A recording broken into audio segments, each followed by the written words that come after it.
St. Louis Rey is called the king of the missions, as Santa Barbara is called the queen of the missions, and this is a very important place for us. It's not just the buildings, the stone, it's the history that goes along with the mission, where the friars came here in 1798 and founded this as a center of evangelization to evangelize and Christianize the natives.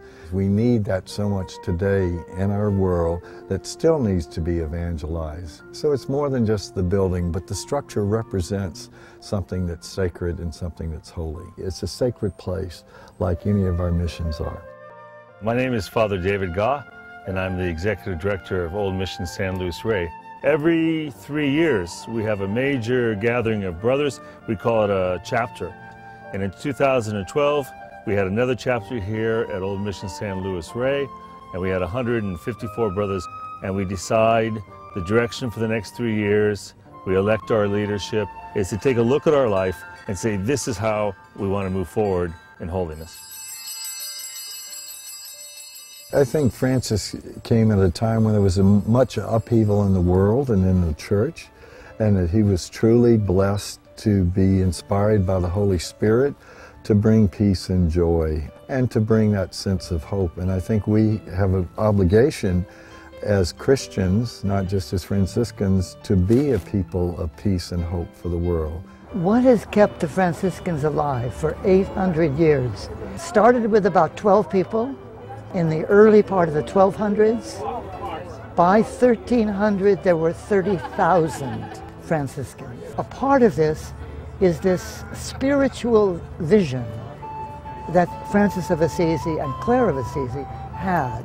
For St. Francis, the major emphasis was on a relationship with God, and that God often mediates His grace through those less fortunate than ourselves. And so we believe that our vocation comes from God, that it's something that God is calling us to do, to work and serve among the poor and the marginated as a Franciscan. I grew up on the San Carlos Apache Reservation in Arizona, and as a young child I always felt that God was calling me to something different. I was raised Catholic and I was in a Franciscan parish. The pastor there was very inspiring. I loved the way that he worked with the people. He really brought the parish alive.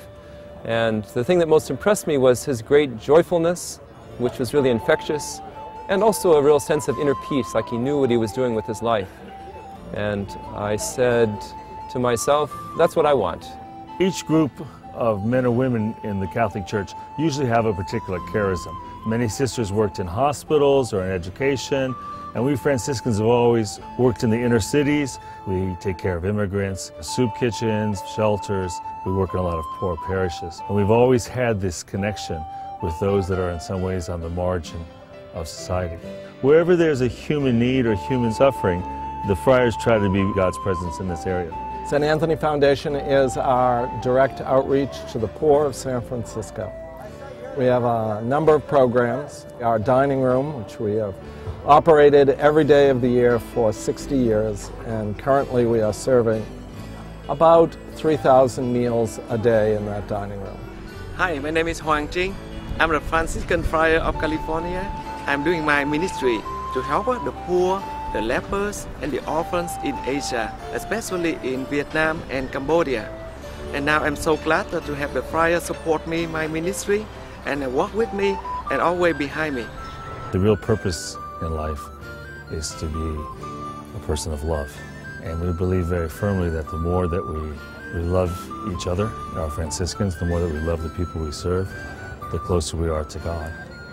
And so every moment of your day becomes an encounter with the divine. I truly believe that we are blessed with wonderful men. God will bless us with future men coming in, and we care about each other. That's the important thing. That's why we are called a brotherhood, and we're not just doing this individually. We're doing this together. You know, the friars are made up of multiple generations. We have men who are up in their 80s and 90s, but we also have men in their 20s who are joining the friars, and the young men who are joining are dedicated to living out the gospel life in the Franciscan tradition. The biggest blessing in my life as a friar has been the welcoming hospitality of the brothers, living with them, relating to them, and just helping each other. That's been a big blessing for me. One of the most wonderful blessings that I always will have is belonging to this wonderful family of the Franciscan Friars of Santa Barbara. One of the things from my time with the Friars that I've enjoyed is living at Mission San Miguel Las Naves, just knowing how many Friars have lived there, prayed there throughout the years. So being able to live there, pray there, was for me a great blessing. One of the best experiences I've had as a friar is living in Guatemala. When I was in Guatemala, we had the opportunity to learn a different side of the church and see a much different experience of fraternity, living in a humble community, but having to rely on each other in a way that was very powerful and very moving for me. I would think that the Holy Spirit has kept us around for 800 years, and that it is the sense of brotherhood that has carried us through. Because when you look at each other as brothers, there's something a little bit more than just a job that you're a part of. You're part of a way of life. We are really blessed with a sense of hope and a sense of joy. And I think that's the gift that Francis gave us, and that we continue that spirit over 800 years. I have learned through all of humankind of the incredible generosity of people, the grace of God that works in people's lives in spite of their difficulties and struggles. I've learned that the world's a very beautiful place. Each person that you talk to has a unique story, unique experience in life, and so it becomes a sacred moment when we share those things. Scripture is very clear. It tells us to love God with all our hearts and all our souls and all our minds, and to love our neighbors as ourselves.